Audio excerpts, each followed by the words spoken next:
So I would like you to welcome to the stage, first of all, producer Jonas Rivera.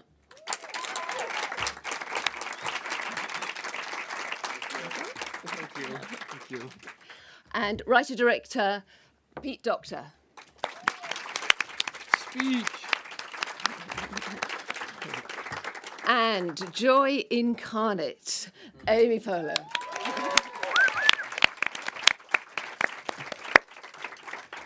So before I throw it open to everybody, welcome Thank you. and congratulations. This is a very particular moment that you've taken in. It's pre-adolescence, it's pre all those teen dramas that we've seen so much of, and it's a particular moment, and it's a very unusual location in the mind. So, what's the reasoning? Because you're appealing to both adults and children. How can you make that balance?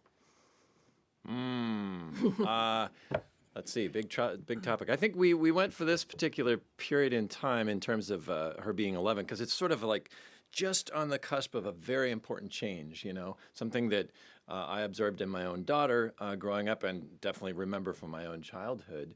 But there's that period of childhood that everything is possible. There's still a kind of a bubble around you, an innocence that I think in a way we've spent our entire careers trying to get back to that. And so talking about that, the loss of that felt very important. Well, also what we found in the research, that 11 to 11 to 14, 11 to 17, I think. Yeah. Yeah, well, they said of all creatures of humankind, the ones that are the most fully aware and in tune emotionally are 11 to 17-year-old girls. So they're just completely clued in and I would have aware. thought it was 80 to 82-year-old men. Men? And yeah, That's what you taught me in Up. Old men. So just before I want to talk to Amy about how she, positioning joy and the whole sort of tone of joy and joy's position within the emotions.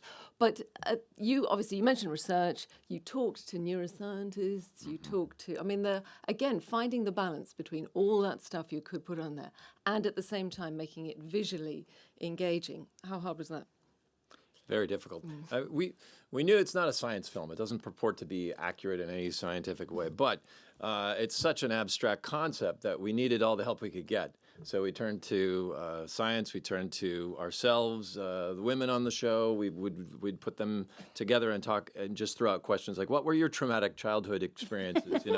Let them go, and we try to work all that in an authentic way into the film.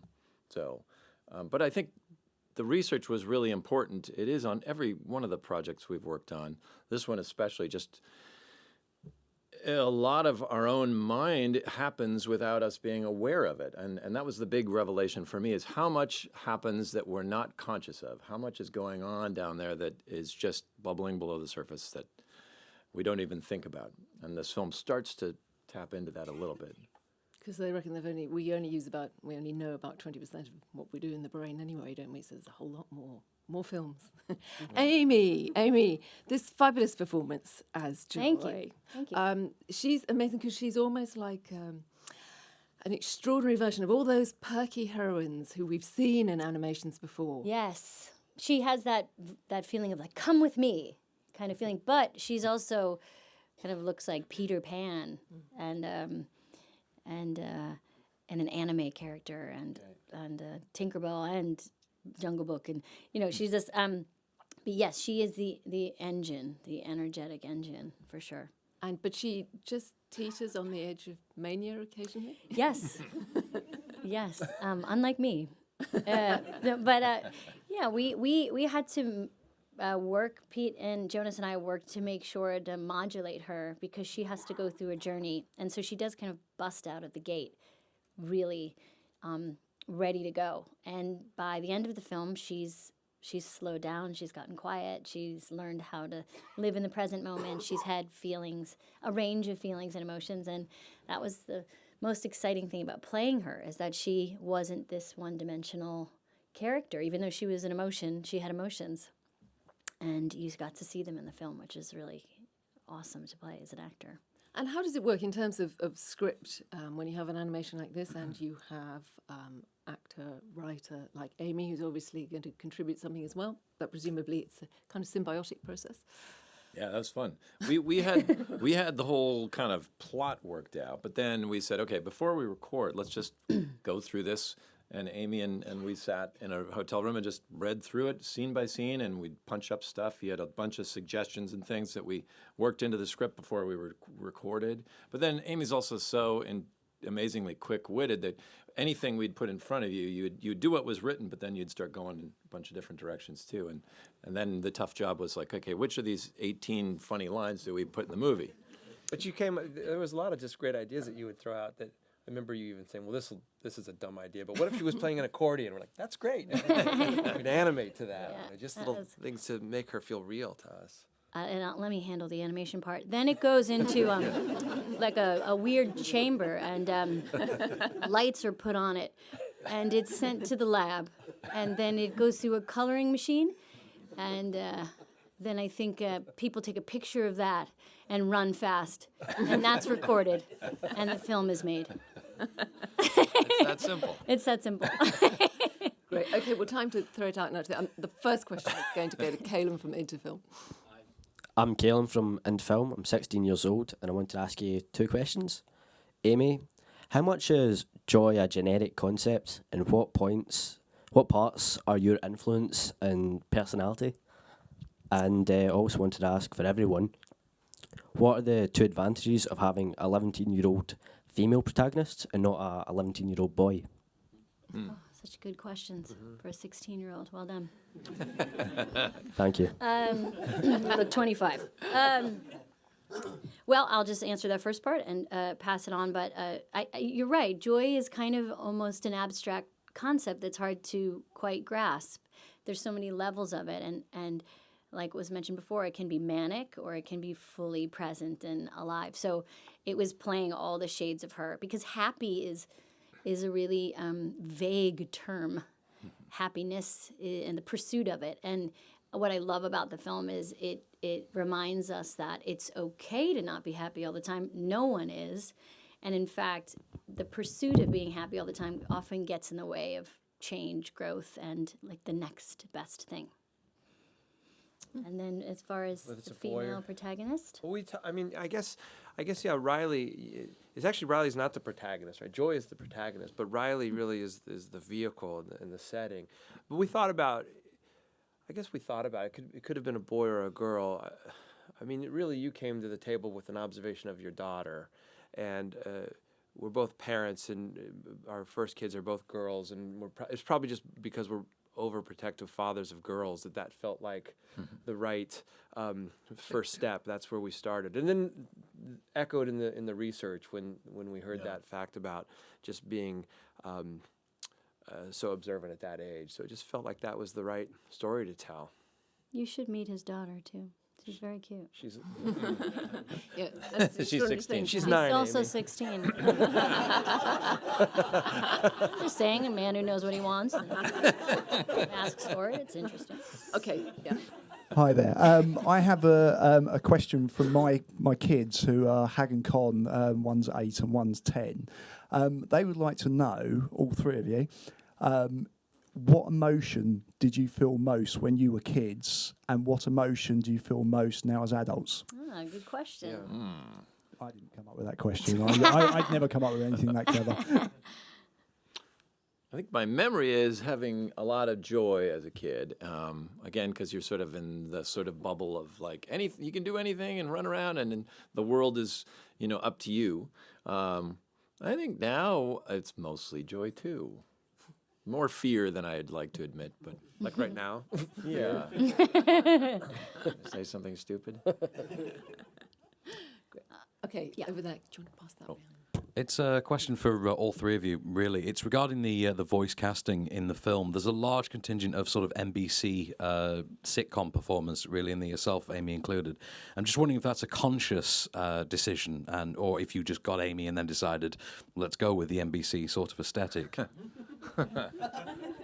No, we started with Lewis Black. He was the one that kind of appeared, like I would use him as part of the pitch. Imagine the fun we can have with the casting when you have people like Louis Black as Anger, for example. And then, as it turned out, we realized he was probably the only one without an SNL / Lauren Michaels kind of route in some way. Yeah. But that was kind of by just looking for actors with the skills and elements that we were looking for. Yeah, I was the last to join, so it was I think just good casting, and that was kind of happenstance, the rest of it. But I mean, I can't imagine anyone else doing the voices now after the performances in that film. Okay. But NBC does get 10% of it. Yeah. Okay. Where's that money? 10%. Question for Amy. Yes, sir. Third row. Oh, yeah. I wondered if you, with the protagonist being a girl, did you relate to the film remembering you as a child, or do you think of your two sons now? And also, when you were asked for your traumatic childhood experiences, what did you come up with, and did any make the film? Let me tell you, I'll tell you all about my traumatic. No. I think what's so great about the film is you relate to it as a human adult when you watch it, and you think about what used to bring me joy that doesn't anymore. What have I forgotten? What are my islands of personality? You relate to it as a parent, certainly, which is how do I, help my child avoid pain while not depriving them of real experience? And then, yes, definitely as a woman, you think about when you were 11, which, as Pete says, is like this magic hour where puberty hasn't ruined everything yet. And you really do have the whole world in front of you, hopefully.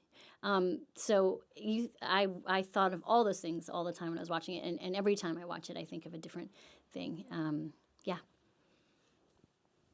Hi, question for Amy. You've been over in the UK on the promo tour for this quite a lot, and also obviously filming Parks and Rec. So is there a particular UK celebrity or element or pop culture which particularly fascinates you? Ooh. Ooh. Well, you know what? What I do, this is going to be a kind of an annoying non-answer, but what I love is growing up in the States in the 90s, like British comedy, we could only pass around like it was a secret. We had tapes of VHS tapes of The Day Today and Steve Coogan, and you would tell someone like, "Have you seen The Brass Eye?" And they'd be like, no. You'd be like, "It's a pretty cool show in England," and like, I'm the only one that knows about it. And there was this mystery about British comedy because we couldn't get it, and that's changed, I'm sure, for the better. But there used to be this found, wonderful feeling of discovering the comedians over here and feeling like you were the only one who knew them. So I have such nostalgia for the kind of 90s comedy people that I watched in my apartment when I was in college and stuff. But so all those people. Another question for Amy.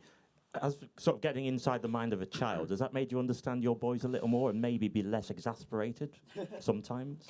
Yeah, I think so. I think it's really interesting to we all have kids, and to watch them figure out how they feel is complicated because they just don't often know how to express it. And what I love about the film is it gives children tools, ways to talk about how they're feeling that isn't the direct, "How are you feeling?" And my boys certainly do that. They talk about anger as if he's a funny character, and then by doing so, we can then say, "Isn't it funny when you get angry, how you don't listen?" And they go, "What?" But I've tried that, and then they go, "Wait a minute, what are you trying to do to me?" Yeah. General question for the panel, if I may. What is your definition of joy without the capital J? I'll tell you, I don't. There's so much. I mean, honestly, I feel like we have the greatest jobs in the world. I never dreamed I'd be here in front of you in this great city with a film that we spent 5 years of our life on that we are so proud of, and that's a love letter to our kids. So I mean, it's obviously our families that to me brings the greatest joy. But I also happen to have this job that I could not feel luckier to have. Work with people like Amy and my best friends on making things. We get to make things and put them out into the world, and with enough time and care from the studio that hopefully can craft them into being meaningful. And so, I guess my family and my job. And that's Fair. not easy. Is that correct? That's correct. Good job. At this point, you know each other well enough. Yeah. That's not easy. Sometimes you fight with each other. Sometimes you walk home completely defeated and depressed. But I think that's in part the answer to the question: is joy is a deeper, wider range of emotional experience than just like we rode a roller coaster. It's Right. it's defeat and sadness and despair and all those things. The complete range of emotions, which is what we're kind of trying to get to in the film. Yeah, did you ever count the number of emotions you had while making the film? Endless. And for the whole panel, I was just wondering if you had any imaginary friends and if you remember them. I did not. I wish I did. I know Pete did. Yeah, Pete. That's a good one. I had a small elephant. It was not pink, but he drove a magnetic car so he could drive on the wall and the ceiling. That way, if I was bored, I could just watch him drive around. His name was Norman. I don't know why. And he had nothing to do with ping pong. It's completely separate. I don't know. I do have an imaginary enemy. And he's here. And he's hoping that I don't do well. He knows who he is.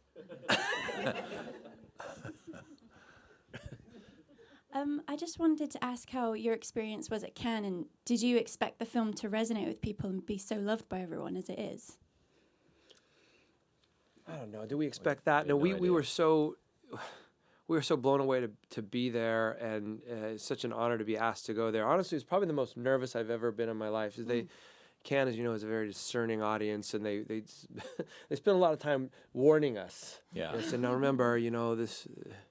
I guess just to manage our expectations, which is nice. But they'd say, remember, they'll boo, if they don't like you. And they don't necessarily love big American movies. And we're like, well, Why are we showing it again? they, booed a couple of films before us. Yeah. But go in and have fun. Yeah. And there we go. And so we sat there pretty quiet. And It was even during the screening. It was a little. Maybe because everybody's in their tuxedos, they don't Yeah. whoop it up.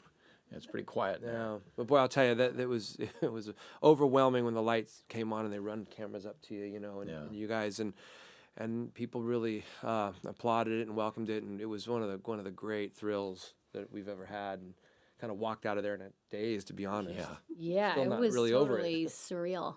It was amazing. I mean, there's nowhere to go but down after that. I mean, it was like a 20-minute standing ovation these guys got. I mean, Cannes is ruined for me. Never go back again. Go back. It was very special. It's amazing. Just there. Hi, sorry, another question for Amy. Oh. I loved your book, by the way. Thank you. Thank you. You seem to really focus on obviously being honest, but also quite positive and joyful in your book. Could you have played any of the other characters, or do you feel like Joy was just a good fit for you? I was so happy to play Joy, and I felt when I was asked, I said, I think I can do this. I see how I could do this. But and again, I couldn't picture any of the other characters being done by anyone other than the actors who did them. However, I think I could do anger, but it would be my own version of it. But that was the one of all the emotions, and I think I could, wrestle that up if I needed to. But I mean, Lewis is so funny, and it's my kids' favorite emotion, anger. They just love how he misbehaves, and he's just such a comedy character. So the comedy of anger, I really enjoy. Anger gets a lot of good jokes.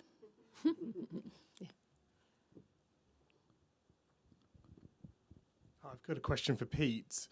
Congratulations on the film, it's fantastic. I was wondering what emotions nearly made the cut that were not in the top 5? And also, were you tempted to perhaps give Riley's parents more emotions because they're adults? Or would that have been too inconsistent with obviously the gags that ran through? No, we did. We had a version of the film that started just with joy, obviously, as we have in the final. And then we added to them. And so then I think we were jumping forwards in time, and there was a big bunch of 27 characters in Riley's head, including Pride. And we actually ran with this one for quite a while. Pride had his nose turned up and, thought Riley should be the president of the United States. And they're like, but she's 11, she's not eligible. Well, she's good enough, that kind of thing. And then we had Hope. Hope was always running around going, ooh, I hope there's this and that. And so that's why we cut her. We had Schadenfreude, who he wore lederhosen, and when people would fall down, he would say, "Your cries of pain amuse me." And then we had Ennui, who was kind of like, "Hey, you want to come over here and help?" And he was like, that's He never spoke. yeah. So we experimented with a bunch of stuff. In the end, we felt like, okay, we want to be able to know who everybody is and keep track of them. So anybody who's kind of superfluous or not, especially who steps on Joy's stuff, that's why we got rid of Pride and Hope, because they were starting to work in some of the same turf that we needed Joy to be. So that's why we cut them out. But you can see them all in Pete's one-man show. Yeah, I know. In the Bay Area. Hi guys, congratulations on the film. My question's to Pete. Obviously with this film you're literally playing with emotions, but that's something that you're very familiar with the Toy Story franchise. I'm curious, having had the opportunity to do something completely new like this, how do you feel to be continuing that story, and are there particular emotions that you feel you've still got left to explore there? Yeah, I mean, I think emotions are like what you're always playing with as storytellers and entertainers, right? If you come up here and give a bunch of bland facts, people fall asleep. But if you engage them emotionally, and that's where, like, even when our kids were little, I don't know if your kids, you had the same experience. If let's say you're having an argument, the kids have no idea it's over the tax refund, but they know that mom and dad are upset. So it's like the original language. Before they even speak English or whatever language they speak, they understand emotion. So it's a very primary thing, which is, of course, what we're after in all the films. So this one had a lot of rich stuff. It had multiple layers of entertainment, familiarity, and a chance to bring people somewhere new. And then also, as we got into it, some really deep stuff. So it was ours to lose. Hi there. With Up, I kind of feel like I hadn't sort of cried in a cinema and on repeat viewings so many times with the film. Cool. Yeah. What is this? I'm so happy. And you repeated it with Inside Out, and I'm wondering, like, how do you, as filmmakers, move an audience so much? I mean, what's the secret? I don't know that there's a secret other than we have great people. Our editor, Kevin Nolting, is a big contributor to all this. Just the pacing and the sense of, he's just got a really intuitive sense for things, both comedy and for drama and sadness. So he was great. Ronnie Del Carmen, who's our co-director, who's not here today, really contributed heavily to Up. He boarded that little sequence that you were talking about. And he's a sort of secret weapon for us as well. As you rattle off the names, just to echo that, I think one of the secrets is that everybody at Pixar, and even everybody outside the studio, like Michael Giacchino, our composer who did the score for both Up and Inside Out, everybody approaches their job as a filmmaker or a storyteller. So when we meet with the director of photography of lighting, Kim White, she doesn't really talk about the technical side as much of lighting a shot. She talks to people, how should this feel? What is this sad? Is this happy? What's the emotional undertone of each single frame of the film?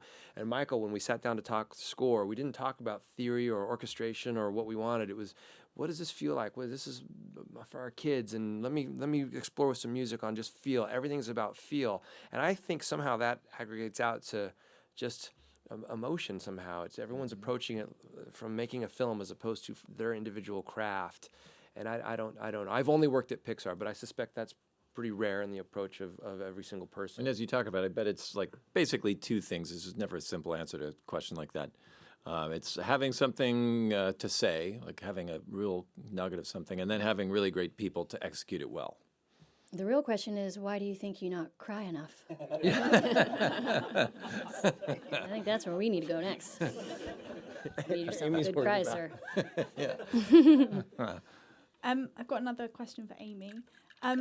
How does Inside Out relate to the work that you do with Smart Girls? And was it important for Joy to be a kind of complex character in order to offer more positive role models for young girls? Thank you for mentioning those two things in the same sentence. Smart Girls is a website that I do, and we deal a lot with that kind of spirit and energy of being inclusive and kind of unembarrassed by your joy and celebrating the ordinary curiosity of regular young people. I think there was a beautiful feeling that those things were linked somehow for me, and those feelings were easy to access. And I did really want Joy to be a fully realized character. I wanted her to feel like someone that you cared about and that you wanted to watch change. And the enthusiasm and exuberance that she has is kind of like what you want and you hope for young women. Just this unbridled energy and lack of she's not self-conscious, and she isn't concerned very much about what other people think of her, which is super refreshing. That doesn't suddenly change in your 40s. Like, it's just this kind of constant struggle about who you are and what do you want to be and what do you want to say. And so I loved her for that, and I loved playing her because of that, and I love girls that tap into that and women that try to get back to that and people, men and women, that encourage that. So, yeah. I don't know if we told you, but that was like what cemented us as like, we need Amy, because we already That's how I got the job? We already knew you could play it, but then we saw you answering one of the questions just about, I don't remember, a body image or something. And the site, I hadn't seen the site, but that was like, you were talking the same language that we were. Oh, that's great. So it's cool. That's awesome. Hi.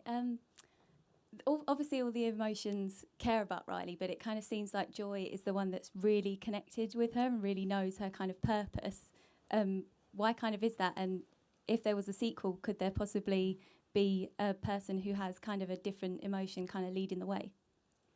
We were inspired by little kids who just seem happy all the time. That seems, I know a number of them who are just like, given any situation, they're having a good time. And so it seemed like, okay, let's set Joy as the dominant, driver in there. That's somebody that is going to be just appealing to watch. And then all the more sort of tragic when adulthood happens. So that was the reason why. In terms of sequels, we haven't really thought at all about sequels. I have. Amy, you have? I'll tell you later. Okay. Pitch us later. I'll pitch you a couple ideas later. Yeah, because I guess the obvious question is if there are all those other emotions, they could come in too as things get more complicated. Or we just stay with Joy. I mean, Okay. Seemed to work out pretty well. Maybe only Joy. Just Joy goes to Europe. And Joy has a semester abroad. Go ahead. Joy in space. Yeah. This one's for Amy. Of course, you play one of 5 emotions in a story that gives you that very clever breakdown of what's going on in our heads. Has doing the film made you think differently about your own mind and thought processes?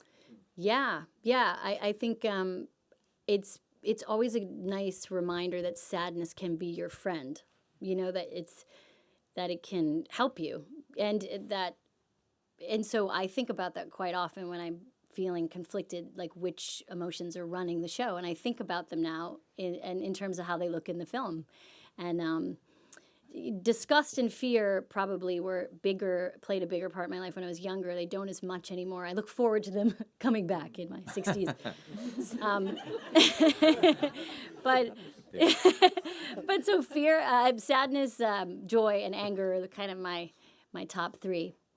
And but it's just it just makes you think about what you're thinking, and it also reminds you that you never know what anybody's thinking or going through or feeling, and the way someone is acting isn't often the way that they're feeling, and that's always a good reminder as a human person in the world. Mouse rat forever. Okay. Get a mouse rat t-shirt. Any more questions here? I've got one, if not, which is So all these neuroscientists and that you consulted beforehand, when they see the film, what do they say?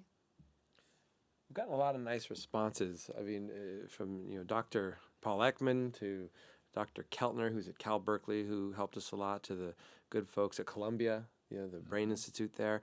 We're happy to hear them reach back out to us and say how proud they were of it, because our hope was that at the very least they wouldn't be in the audience rolling their eyes at how ridiculously off the rails we went. But I think they've let us know that we found a way to sort of honor the science of memories and emotions at the same time painting a motion picture that's entertaining and fun. So that meant a lot to us. No one has said we're out of bounds. We had a screening for Ekman and Keltner, and besides Cannes, that was the most nervous I've been.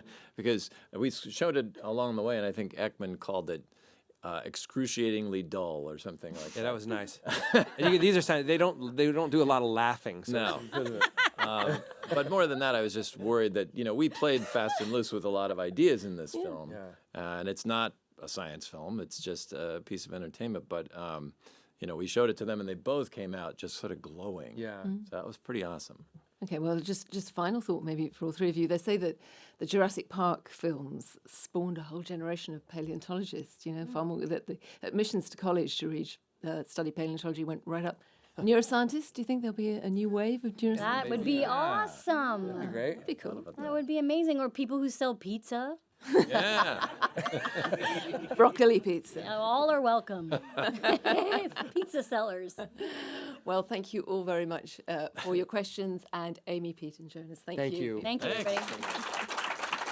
Thanks for watching. Why not subscribe to our YouTube channel by clicking on the link on the screen now?